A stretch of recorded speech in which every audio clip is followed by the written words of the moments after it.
Je vous propose de parcourir et de découvrir une histoire qui est fondamentale dans l'histoire économique, sociale et aussi culturelle de la ville de Nice et du pays niçois, plus largement même de la Côte d'Azur. C'est l'histoire de l'hôtellerie niçoise. Et plus particulièrement, j'aborderai les premières décennies, ce que j'ai appelé le temps des pionniers, des premières décennies 1780-1860. Alors, cette première partie, nous allons en fait découvrir les prémices de ce qui va se développer par la suite, prendre un essor et un succès après 1860 jusqu'en 1914, c'est-à-dire l'âge d'or des palaces. Alors, cette histoire, si je prends le temps long, de la fin du XVIIIe siècle jusqu'à nos jours, eh bien, cette histoire du temps long a été abordée dans un ouvrage collectif, Histoire et Palaces de Nice, aux éditions Giletta.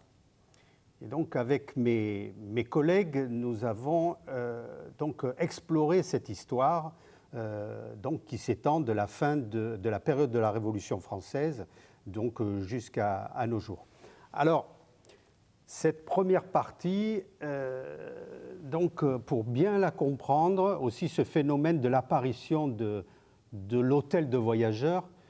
L'hôtel de voyageurs, c'est à la fois un bâtiment, un programme technique architectural, c'est un lieu de vie et finalement c'est un édifice qui nous paraît courant de parler d'hôtel de voyageurs. On ne dit plus l'hôtel de voyageurs puisqu'on le connaît sous le terme simplement d'hôtel. Bon. Mais cette naissance de l'hôtellerie, elle trouve aussi des dates de fondation, donc une période de naissance qu'on peut identifier à l'extrême fin du XVIIIe siècle. Nice a une place particulière dans l'apparition de l'hôtellerie, même en Europe. Alors, pour comprendre cette place particulière, je vais, dans un premier temps, donc expliquer la place de Nice dans le circuit du premier tourisme, donc de la fin du XVIIIe siècle et du début du XIXe siècle. Et ensuite, ces premiers jalons que l'on voit apparaître dans l'histoire de l'hôtellerie niçoise, il s'agit des premiers établissements niçois, notamment, pour ne citer que les plus grands, l'hôtel du Duc d'York, l'hôtel des étrangers, l'hôtel de la pension anglaise. Donc ça, c'est, on pourrait dire, l'histoire des premiers établissements. Et ensuite, dans un second temps, ce temps des pionniers se caractérise par l'essor d'un quartier nouveau, d'une ville nouvelle, qui se spécialise peu à peu par sa concentration d'établissements, qui se spécialise en quartier hôtelier, on peut dire, avec un certain nombre d'établissements, et aussi un certain nombre de magasins, de commerces de luxe, qui vont apparaître, on pourrait dire, dans l'orbite de ces premiers établissements hôteliers. Alors, la place de Nice. Eh bien, cette première image, ce premier document iconographique que je vous propose est particulièrement, à mes yeux, représentatif. Il est intitulé Casin, donc aux environs de Nice, Casin pour franciser Casino, Casino, petite maison de plaisance. Eh bien, il représente dès les années 1802-1803, donc la date de la gravure, on pourrait dire le mythe de la Riviera. Paysage idyllique, flore exotique, proximité de la Méditerranée et une habitation, on pourrait dire le prototype de la villa tel qu'on l'a rêvé donc sous le Consulat et le Premier Empire, qui a une architecture qui évoque l'Antiquité classique avec son fronton, mais aussi l'agrément de la pergola qui donne sur la mer. Voilà, tout y est dans l'imaginaire collectif de la société des élites européennes. C'est la Méditerranée, la Riviera, qui devient le lieu du paradis terrestre, on pourrait dire, du séjour idyllique, qui va porter disons, l'image de marque, le prestige de la Riviera et de la future Côte d'Azur. Alors, cette place particulière de Nice, donc, comment s'est forgé cet imaginaire de place idyllique? Il faut voir aussi la position géographique de la ville et du comté de Nice. Il s'agit d'une part de la porte de l'Italie. Donc à ce moment-là, nous sommes avant 1860, Nice fait partie du royaume de Piémont-Sardaigne. Et donc nous sommes dans l'Italie géographique, même si à l'époque l'Italie n'est pas encore une entité politique, disons, unique, mais on est déjà dans dans la sphère géographique, on pourrait dire, dans l'entité géographique et culturelle de l'Italie.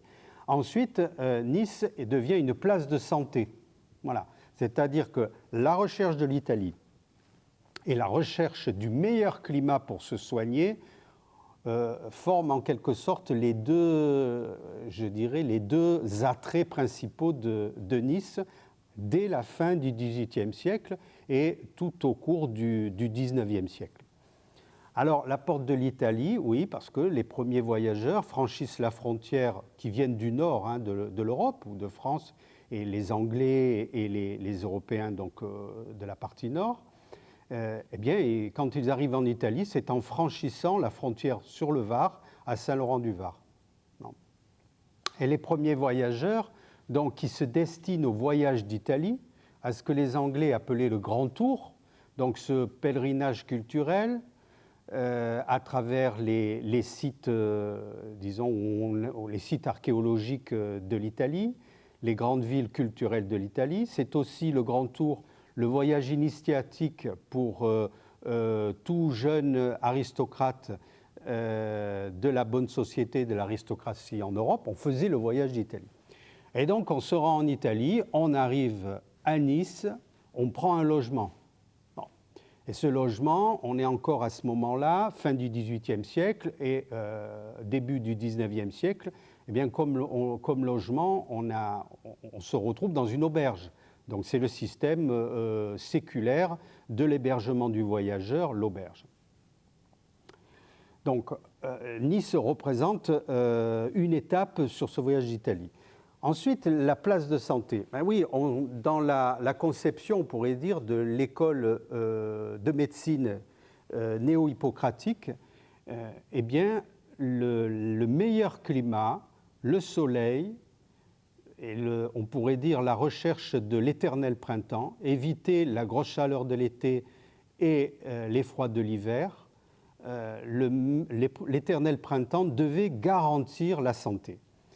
Il s'agissait d'une panacée qui devait être assurée par le meilleur climat et aussi la guérison des maladies pulmonaires qui frappaient donc la population avant donc les traitements contre la tuberculose. On mourait en grand nombre donc, de maladies pulmonaires.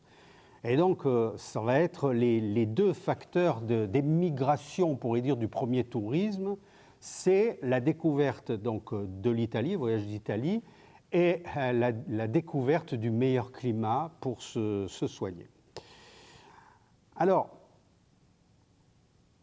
que représentent les visiteurs, en fait, quand ils arrivaient à Nice? Quelle ville découvraient-ils? Cette ville, dans les années 1820, est encore circonscrite à, on pourrait dire, son enceinte médiévale. Enfin, il y avait des bastions encore, c'est-à-dire ce triangle formé par la mer d'un côté, le torrent du Paillon au nord, et à l'est, la colline du château. Mais dans on pourrait dire, ce périmètre remontant au Moyen-Âge, il y a déjà des excursions qui apparaissent avec la présence donc, de visiteurs étrangers en nombre dès la chute du Premier Empire. Il y avait déjà eu une première villégiature britannique avant la Révolution française qui entre dans le comté de Nice en 1792. Et cette villégiature, évidemment, reçoit un coup d'arrêt avec la Révolution française, donc à ce moment-là, et elle reprend dès la chute du Premier Empire, dès 1815. Et on trouve des visiteurs, donc principalement des Anglais, qui retrouvent le chemin de Nice. Il y a eu un engouement de Nice dont le souvenir a perduré de 1792 à 1815, et on les voit de retour. Alors de retour, ils cherchent aussi le panorama, ils montent à la colline du château, ils s'extasient sur le paysage donc de la baie des Anges depuis la tour Belanda, donc on cherche le plus beau panorama. On aime faire des excursions. La promenade fait partie on pourrait dire des exercices médicaux préconisés par la faculté à ce moment-là. Il y avait les bains et les bains de mer, la balnéothérapie qui est vraiment au début, à ses prémices, et la promenade, l'exercice physique. Donc on monte à la colline du château, et de la colline du château, on aperçoit un des premiers équipements, on pourrait dire, touristiques, que constitue cette promenade du bord de mer en surplomb, c'est-à-dire la terrasse publique des Ponchettes. Et à ce moment-là, voilà, donc dans les années 1780, le gouvernement sarde va construire, et les édiles niçois vont construire en parallèle aux courses Aléa, qui est la promenade urbaine arborée, assez classique, une promenade maritime. Alors là, c'est quand même très intéressant. C'est un équipement, on pourrait dire, touristique, même si le nom est à ce moment-là, je suis légèrement anachronique, puisque le mot tourisme vient juste de naître. C'est encore à ce moment-là, dans les années 1820-1830, un néologisme. Mais il s'agit bien d'une promenade d'agrément de la bonne société niçoise et des hivernants, donc, qui se retrouvent sur cette promenade pédestre en surplomb qui domine la mer. Et là, on s'extasie devant le paysage maritime, on pourrait dire le spectacle de la nature, et aussi le spectacle des gens de mer, des pêcheurs qui viennent tirer les filets donc, dans l'anse des Ponchettes. Donc, vous voyez, déjà, on voit apparaître un cadre de vie d'une première cité, je n'ose pas dire balnéaire, mais du moins de la villégiature en bord de mer. À la fin de notre période du temps des pluionniers, vers 1855, de plus en plus, une autre promenade qui n'est pas un modèle italien comme les terrasses publiques des Ponchettes, mais un modèle anglais, sur le modèle du pier, de la promenade en quai de Brighton, c'est la promenade des Anglais. Voilà. Et là, il s'agit à la fois d'une promenade pédestre, mais aussi d'une promenade qui est équestre, puisqu'on pouvait pratiquer l'équitation et la promenade aussi en calèche. Et en front de mer de la promenade des Anglais va se développer le quartier de la Croix de Marbre, le faubourg favori des hivernants depuis la fin du XVIIIe siècle, à partir des années 1770.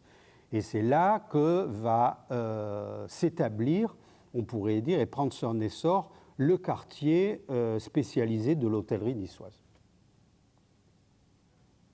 Alors, maintenant, donc je vais vous parler et décrire, on pourrait dire, l'histoire des premiers établissements hôteliers niçois, et le plus ancien, l'hôtel du duc d'York. Alors, il se tenait, cet hôtel, à un étage de l'hôtel aristocratique du Palazzo, comme on disait en Italie et à Nice, des Spitalieri de Sessol, actuelle place du Palais de Justice. Alors, il s'agit d'un palais aristocratique, mais les propriétaires se réservaient 1 ou 2 étages et le reste était dévolu à des activités de rapport qui étaient louées. À un moment, le consul de France avait ses bureaux dans ce même hôtel particulier. Et dans les années 1787, on voit les premières traces dans les sources d'archives de la présence de cet hôtel. Et de façon assez singulière, enfin assez, disons, très révélatrice déjà je dirais, du cosmopolitisme naissant de Nice, c'est dans la correspondance de Thomas Jefferson, le futur président des États-Unis. Eh bien, on trouve dans sa description, dans ses lettres, il explique qu'il est descendu à l'hôtel du duc d'York en 1787. Donc, il visite, il fait un tour de l'Europe. Il est physiocrate. Il s'intéresse aux pratiques agricoles et singulièrement de la pratique de la viticulture en Europe. Et il visite le vignoble de Belley. Donc, il s'intéresse à Nice, au terroir niçois. Il descend à l'hôtel du duc d'York avant de se diriger par la route royale de Turin, franchir le col de Tende et se rendre en Italie, en Piémont.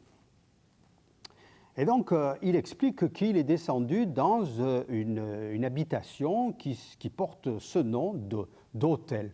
Alors ça, c'est très intéressant parce que nous sommes dans un hôtel particulier, un hôtel aristocratique qui porte le nom de Palazzo. Et pour moi, c'est mon hypothèse, qu'il y a un glissement sémantique du palazzo au futur palace. C'est-à-dire que ce premier équipement hôtelier qui n'est plus une auberge au sens classique, mais il est abrité dans un hôtel aristocratique. Mais pour pouvoir habiter dans un hôtel aristocratique, sous l'Ancien Régime, une société d'ordre, eh bien, il fallait réunir les conditions de la naissance. Il fallait être invité ou être noble pour habiter dans un palais aristocratique. Là, c'est moyennant le paiement de son écho, de la location d'une chambre, qu'on peut séjourner, vivre noblement en quelque sorte pendant quelques jours ou quelques semaines on pourrait dire, dans une ambiance d'une nobiliaire, avec un escalier d'honneur, un salon, une chambre. On ne peut pas dire que le confort soit l'élément déclencheur, à mes yeux, du passage de l'auberge à l'hôtel. C'est plutôt la condition de vie noble. On paye une chambre, on loue une chambre et on habite un hôtel aristocratique. On habite le palazzo. Voilà. Et finalement, on habite l'hôtel de voyageurs qui va devenir le palace avec l'augmentation du confort. Alors, je crois que là, on est à la naissance on pourrait dire, d'un fait de civilisation aussi, certainement d'un fait culturel très important, de l'apparition de l'hôtel de voyageurs à travers ce palazzo. Et ce premier hôtel. Vous voyez, la riche architecture, inspirée donc avec les briques, inspirée de l'architecture du Piémont, avec le linteau et son style rocaille de l'entrée. À la Révolution française, cet hôtel du duc d'York va accueillir la noblesse provençale qui fuit, qui passe la frontière pour fuir dès la période juillet-août 1789, qui va fuir la Révolution française. Et cette noblesse provençale, et même la noblesse du nord de la France, va échouer, on pourrait dire, de l'autre côté de la frontière franco-sarde, donc à Nice. Et ces aristocrates, ils descendent en grand nombre à l'hôtel du duc d'York. Et vous voyez ici, dans les registres de la chancellerie du consul de France à Nice, leur première déclaration. Il s'agit là de la déclaration du cardinal de la Trémouille, qui donne procuration donc, à un intendant pour gérer ses biens en France, donc durant son séjour qui était prétendu provisoire en Piémont. Et donc il cite l'hôtel du duc d'York comme son lieu de résidence temporaire. Deuxième aussi hôtel, le second hôtel qui apparaît dans ces années de la Révolution et qui prend son essor sous le Consulat et le Premier Empire, c'est l'hôtel des étrangers. Lui aussi est abrité par un hôtel aristocratique, le Palazzo de la famille Corvézy, donc une autre famille de la noblesse niçoise, à l'intérieur toujours de ce même quartier de la Villa Nova, c'est-à-dire le quartier du XVIIIe siècle de l'aristocratie donc, niçoise, donc du siècle des Lumières. Alors, dans cet hôtel des étrangers, disons, à travers les sources, on voit se dessiner une première dynastie, on pourrait dire une famille d'hôteliers, la famille Stier, qui achète l'hôtel dans les années 1805 et qui vont donc gérer l'établissement jusque dans les années 1855. Cet hôtel donc, est caractérisé par un jardin qui contenait un arbre de coca. C'est la description qui est donnée à la Révolution française de ce jardin du Palais Corvézy. Et donc, il y a des essences exotiques qui plaisaient aux hivernants, aux premiers clients de l'hôtel. Alors, donc, maintenant, franchissons, après avoir quitté la Villa Nova, ce premier quartier de la villégiature niçoise, franchissons le cours du Paillon et nous nous retrouvons dans la ville nouvelle à partir des années 1830. Donc, ce quartier nouveau s'étend de la place Charles-Albert, c'est-à-dire l'actuelle place Masséna, qui est dessinée dans les années 1840, jusqu'au faubourg de la Croix de Marbre sur la route de France, donc, où la Croix de Marbre, évidemment, c'est le nom qui est donné au quartier par la croix très ancienne, donc la Croix de Marbre sur la route de France. Et donc, c'est un quartier, un faubourg nouveau, qui est dessiné dont les plans, en quelque sorte, sont projetés par un organe fondamental dans l'histoire de l'urbanisme de Nice, le Concilio d'Ornato, qu'on pourrait traduire par le conseil d'ornement, le conseil d'embellissement, conseil d'urbanisme. C'est lui qui va diriger, on pourrait dire, l'essor, les quartiers nouveaux, aussi bien dans le quartier du port de Nice que dans cette ville nouvelle, aux alentours, donc de l'autre côté du Paillon, aux alentours de l'actuelle place Masséna. Et donc, cette ville nouvelle va être le lieu de la construction de nouveaux hôtels et d'une concentration vraiment singulière, on pourrait dire, dans l'histoire de l'hôtellerie même européenne, mais qui est fondamentale pour l'histoire de Nice. Donc, les hôtels vont se regrouper dans ce quartier de la Croix de Marbre, entre la promenade des Anglais et la place Masséna. Et ce quartier est toujours le quartier de l'hôtellerie niçoise. Alors, c'est un lieu, on pourrait dire la place Masséna, particulièrement un lieu stratégique, puisque à ce moment-là, la ville est encore cantonnée dans la vieille ville, ou la Villa Nova, donc aux alentours de la rue Saint-François-de-Paul, le cours du Paillon, la vieille ville. Eh bien, il s'agissait pour les hivernants qui logeaient dans la Croix de Marbre de se rendre rapidement dans la ville, dans la vieille ville, donc se concentrer les commerces. Eh bien, on construit le pont Charles-Albert et l'aboutissement du pont Charles-Albert, c'est la place Charles-Albert, c'est-à-dire c'est la naissance de la place Masséna. Et donc, il y avait ce passage quotidien des hivernants depuis le quartier de la Croix de Marbre jusqu'à la vieille ville. Et donc, on voit bien que dans ce lieu va se retrouver le plus densément construit d'établissements hôteliers. Voilà, ces établissements hôteliers se concentrent à partir des années 1815-1850 autour d'un premier jardin qu'on appelle le jardin des plantes ou jardin public. Donc les plans sont projetés dans les années 1832 et il est construit, on le voit, aménagé dès 1835-1840. Donc il s'agit d'un triangle arboré avec une végétation d'acclimatation entre la promenade des Anglais, les quais, donc le cours du Paillon, donc de son embouchure, et de l'autre côté par des nouvelles constructions. Vous voyez sur cette vue le cours du Paillon et une façade avec un fronton à l'antique, et c'est un établissement hôtelier. Il s'agit de l'hôtel de la pension anglaise.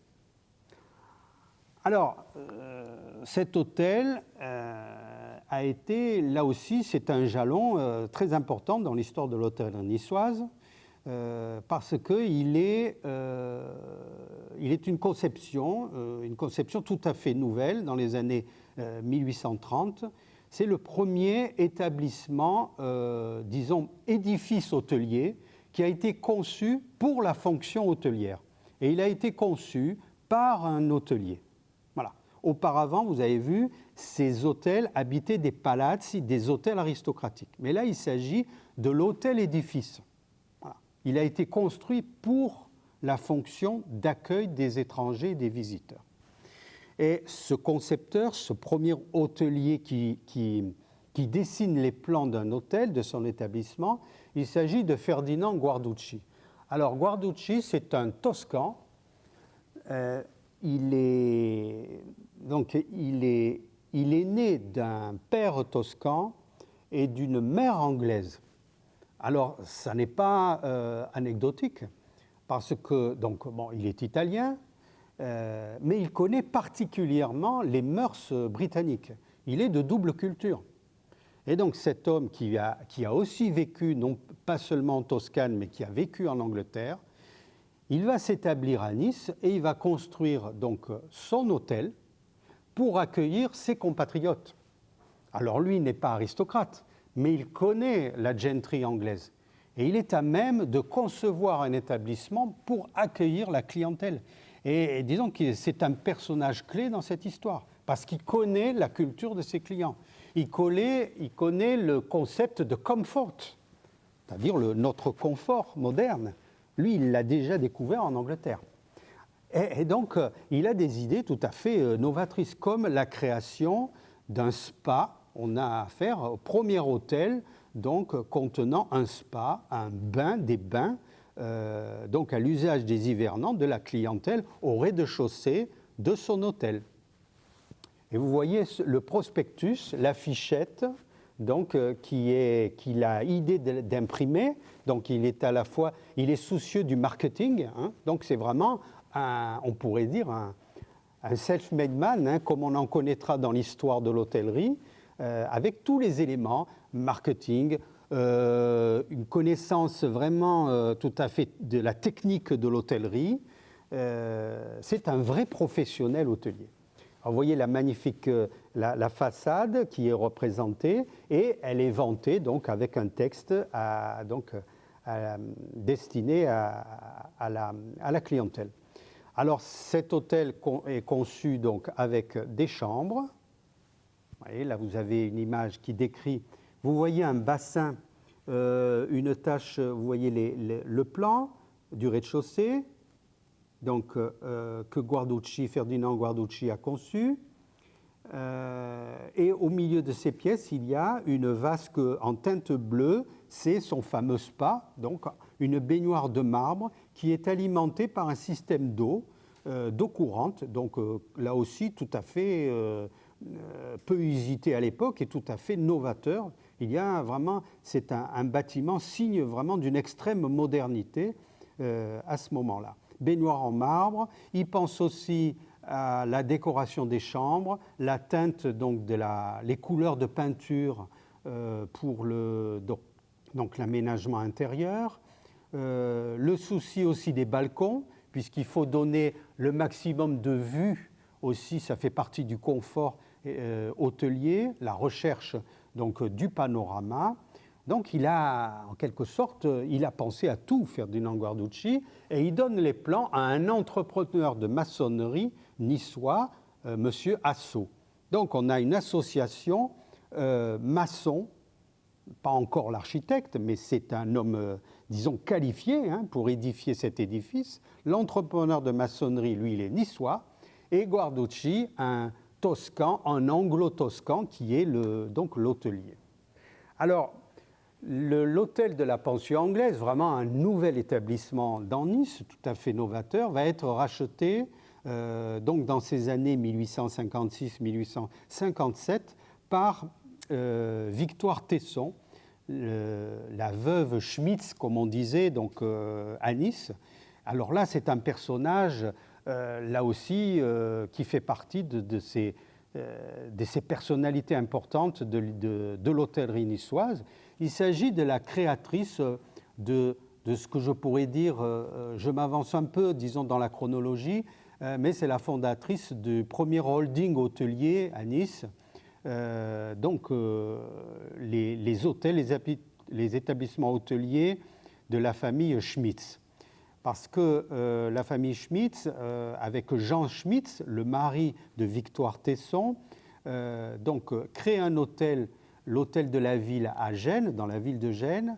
Il achète l'hôtel des étrangers à Nice, mais les affaires sont mauvaises, il va s'endetter, il a des problèmes de trésorerie, il se retrouve rapidement, disons, en faillite dans les années 1855, et sa veuve est bien forcée de prendre les rênes, de tenir tête à la foule de créanciers.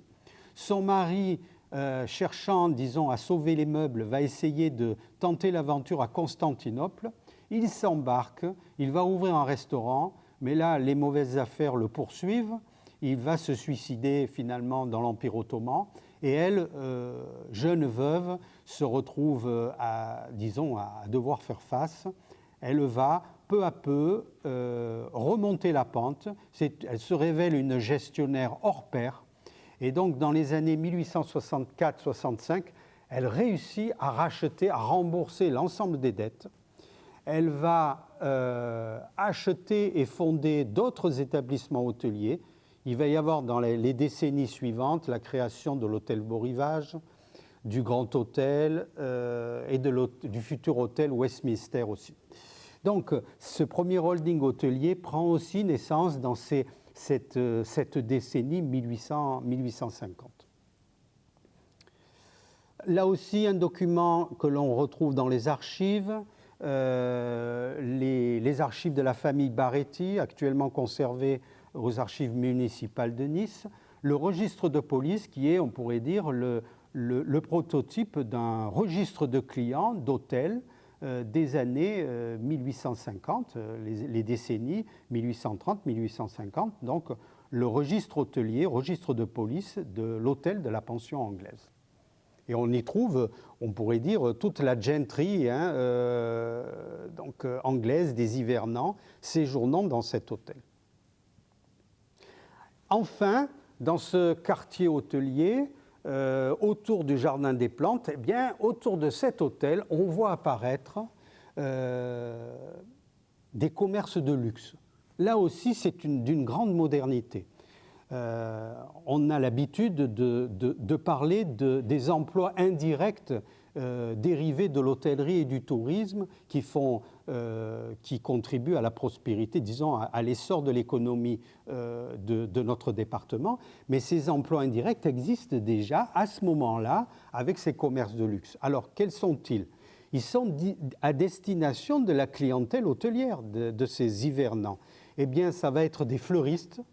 Le commerce des fleurs coupées et de l'horticulture apparaît à ce moment-là avec Alphonse Karr, donc un écrivain, Alphonse Karr, écrivain opposant politique au Premier Empire, donc qui s'exile à Nice à l'arrivée du Premier Empire, donc dans les années 1852. Il s'intéresse à l'horticulture, il ouvre un commerce, là aussi, à côté des hôtels, sur les abords du jardin public. Et vous voyez cette image avec sa clientèle aristocratique et son commerce de fleurs coupées. Alors là, à ce moment-là, on vend des fleurs et on vend aussi des primeurs, les premières fraises, les premiers légumes de saison. C'est aussi dans ce même quartier qu'est ouvert le restaurant français.